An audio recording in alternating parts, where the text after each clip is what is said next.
आपने मुझे सजाए मौत देनी, वो तो एक पर्चे में ही दे लोगे, तो दो जान छुड़ाओ। आपने मुझे सजाए मौत देनी, दे दे, जान छुड़ाएं, क्योंकि मैं इस जिल्लत की जिंदगी में सजाए मौत से कम आपसे नहीं लूंगा। देनी है तो अब आपको मुझे सजाए मौत देनी है।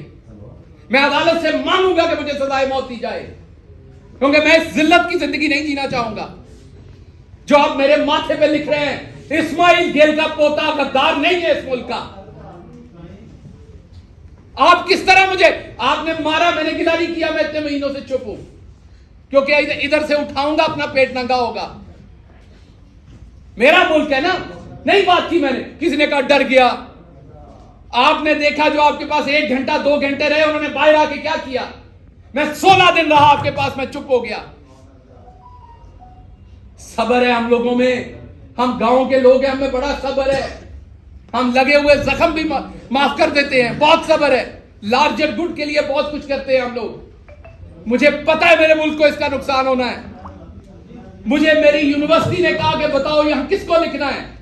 आपको पता है मैंने आज तक अमेरिकन एम्बेसी को खत नहीं लिखा।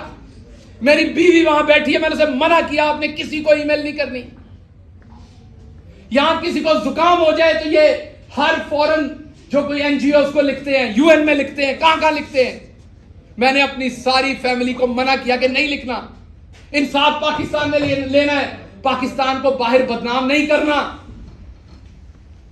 यह सच है कि मेरे पे तशद्दुद हुआ, मेरे पास तस्वीरें हैं उसकी, लेकिन क्या बाहर जाके नंगा करूं अपने मुल्क को। तो मैंने अपनी पूरी फैमिली को मना किया कि आपने किसी बैरूनी इदारे को नहीं लिखना, इस मुल्क की तौकीर को नहीं छेड़ना आपने। तो उसका सिला अगर सजाए मौत है तो दे दीजिए। मैं कहां से गद्दार हूं? मेरा बाप कहां से गद्दार है? मेरा दादा कहां से गद्दार है? हम अपना सब कुछ छोड़ के इस मुल्क में 2 दफा हिजरत की हमने।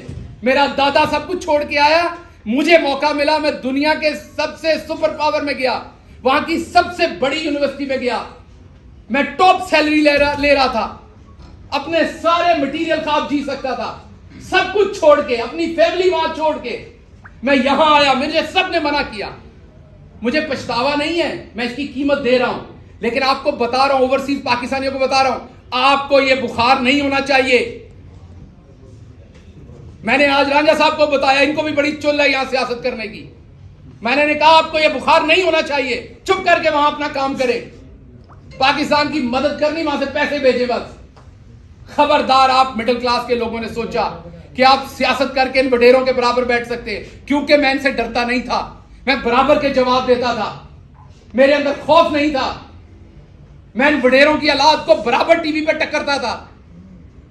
मुझे तब भी धमकियां दी जाती थी। मैं वाहिद हूं पीटीआई में जिसने पीटीआई की हुकूमत में आप सबके सामने हाईकोर्ट में केस भुगते, मुंह पे स्याही डलवाई, अंडे खाए, जूते मारे गए मुझे।